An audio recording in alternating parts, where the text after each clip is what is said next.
आपका आज वीडियो स्वागत और है। आज हम लोग देखने जा रहे हैं ट्रेलर किस मूवी का? स्वतंत्र वीर सावरकर का। और ये एक हिस्टोरिकल बायोग्राफिकल फिल्म है on the life of Vinayak Damodar Savarkar ji पर, और डायरेक्ट किया है इसको रणदीप हुड्डा ने। और अगर इसकी प्रोडक्शन की बात करें उसमें भी है रणदीप हुड्डा है, सैम खान है, आनंद पंडित हैं, योगेश हैं और साथ में संदीप सिंह है। और स्टार कास्ट में है रणदीप हुड्डा है एज विनायक दामोदर सावरकर, साथ में अंकिता लोखंडे हैं और अमित हैं, मार्क हैं, और इसके बाद हैं पिंदरदीप सिंह है। थैंक यू मौजम ने मुझे भाई बहुत हेल्प कर दिया है, डिफिकल्ट लग रहा था। एनीवे गाइस देखते हैं ये ट्रेलर, क्योंकि टीजर तो इसका बहुत ही प्रॉमिसिंग था।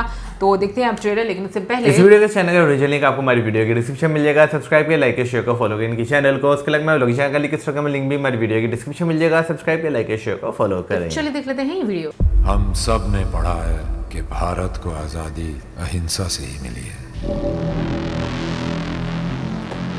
ये वो कहानी नहीं है। You met him once, so what do you say? Quite frankly, sir, he's the most dangerous man I've ever met. Because in just one meeting, he almost had me convinced that we are in the wrong. 1857 की लड़ाई में हिंदू और मुसलमान एक होकर लड़े थे, क्योंकि देश धर्म से ऊपर होता है। मातसीनी ने अखंड इटली बनाया था, हम अखंड भारत बनाएंगे।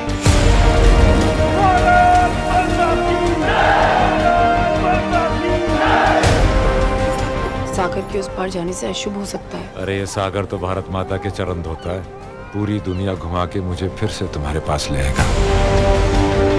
Savarkar ji, myself M.K. गांधी। हिंसा से संघर्ष हो सकता है पर समाधान नहीं। मैं ऐसे लोगों को ढूंढ रहा हूं जो जिंदा अंग्रेजों का कलेजा फाड़ के खा जाए। अब बातों और मीटिंगों का समय समाप्त। हमें यहाँ से भारत बंदूकें भेजनी होंगी और अंग्रेजी फौज में अपने सिख भाइयों को चिट्ठी लिखनी होगी कि वो बगावत के लिए तैयार रहे। 1912 तक हम इनको मार मार के भगा देंगे या इनको मारते मारते मर जाएंगे।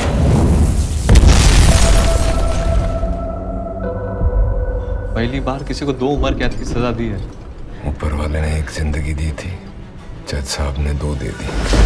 आज हम अंग्रेजों के पक्ष में लड़ेंगे तो कल वो भी हमारी मदद करेंगे। जर्मनी और जापान के आधुनिक हथियारों के साथ अंग्रेजों पे हमला कीजिए।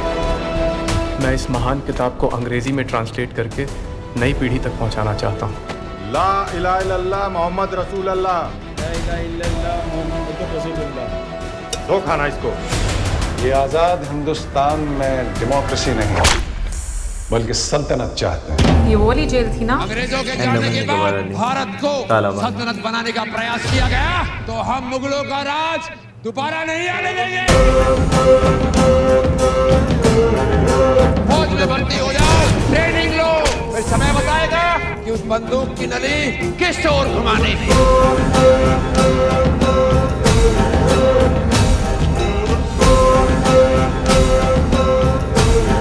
मुझे लगा था ये सीन ना।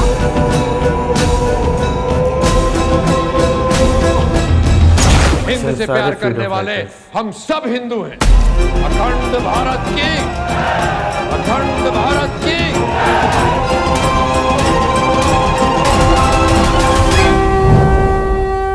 आपने कभी सोचा है कि कांग्रेस के किसी मेंबर को काला पानी की सजा क्यों नहीं हुई?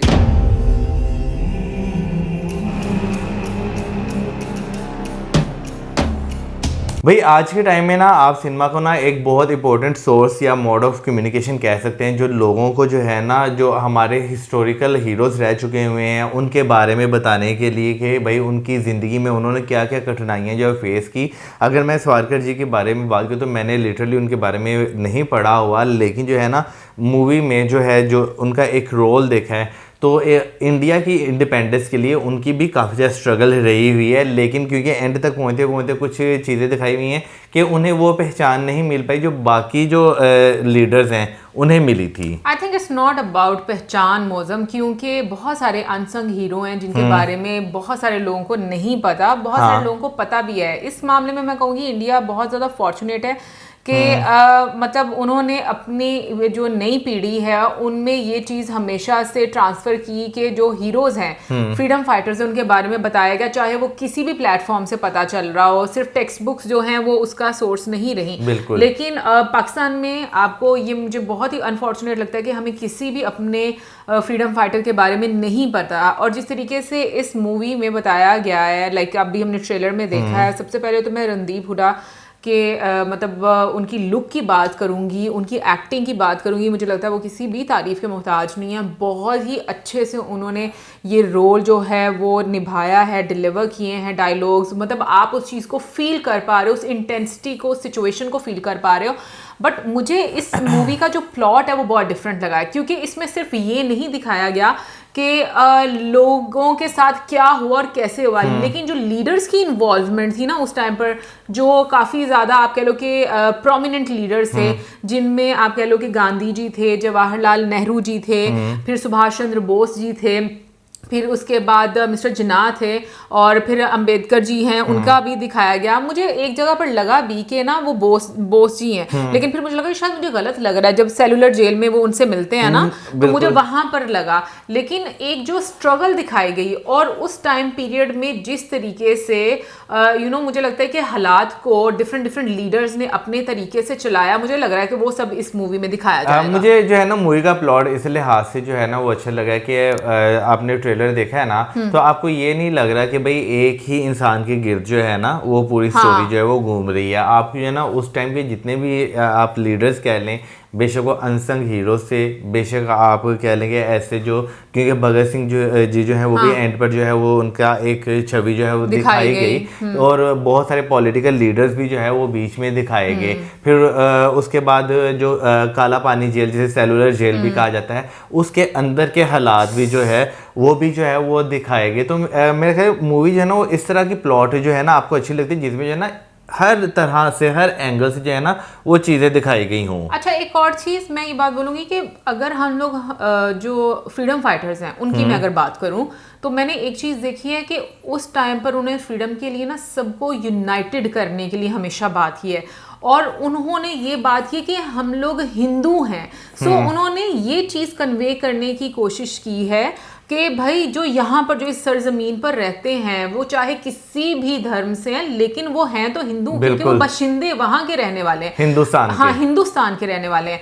सो मुझे ऐसा लगता है कि बाद में उन चीज़ों को मैनिपुलेट भी किया गया है, क्योंकि जैसे हम लोग मतलब फिर उनको धर्म में बांटा गया लोगों को, क्योंकि बाद में एक जगह पर जैसे दिखाया जाता है कि कलमा पढ़ोगे और फिर उसके बाद वो खाना देता है, वो जो जेल में आदमी होता है, हाँ, और सावरकर जी जो है वो देख रहे होते हैं। सो ये सब चीज़ें जो हैं मतलब मुझे समझ में आती है। और बीच में ये भी बोला जाता है कि हमें सल्तनत चाहिए, ये डायलॉग भी, तो कहीं ना कहीं पर मुझे ऐसा लगता है कि जो ग्रीड है वो चीज़ आपको नज़र आती है कि उस टाइम के लीडर्स में। बाकी अभी जब आएगा, मतलब मूवी आएगी 22 मार्च हाँ को, एग्जैक्टली, फिर सही पता चलेगा कि क्या प्लॉट है इसका। बट ये कि मुझे तो बहुत ही अच्छा लग रहा है और बहुत ही एक डिफरेंट प्लॉट लग रहा है। और जिस तरीके से मैं बीच में बोलूँगी कि अंकिता ने रोल प्ले किया उनकी वाइफ का, उनकी जो पीड़ा दिखाई गई, क्योंकि जिस तरीके से उन पर अत्याचार किए जा रहे थे, और स्पेशली सेलुलर जेल वाले, वो तो बहुत ही हॉरिबल है। और इनफैक्ट जब हम लोगों ने डिफरेंट व्लॉग्स भी देखे हैं और उसमें भी बताया जाता रहा है कि किस किस तरीके से वहाँ पर होता रहा है, और किस तरह की वो जेल जो है वो बनेगी कि आप दूसरे बंदे से कम्युनिकेट भी नहीं वहाँ पर जो है वो कर सकते थे। सो बाकी ओवरऑल मैं कहूँगी कि बहुत ही अच्छा ट्रेलर था, बैकग्राउंड म्यूजिक बहुत अच्छा था। और आप ज़रूर बताइएगा कि आपको प्लॉट क्या लग रहा है और डायलॉग्स कैसे लग रहे हैं, क्योंकि एक चीज़ जो है, एक डायलॉग बहुत ज़्यादा मुझे जो मैं कहूँगी स्ट्राइक किया था बीच में, जैसे ही ट्रेलर स्टार्ट होता है, जब वीर सावरकर जी के बारे में जो एक अंग्रेज जो है वो बात कर रहे थे, वो बोलता है कि भाई मुझे बहुत डेंजरस आदमी लगा, क्योंकि पहली मीटिंग में उसने मुझे कन्विंस कर लिया कि हम गलत हैं। तो ये यहाँ से पता चलता है कि वो बहुत ज़्यादा स्मार्ट थे। सो बाकी आप जरूर बताइएगा कमेंट सेक्शन में, और इसी के साथ मैं वीडियो चैनल करें, सब्सक्राइब, शेयर, गुड बाय।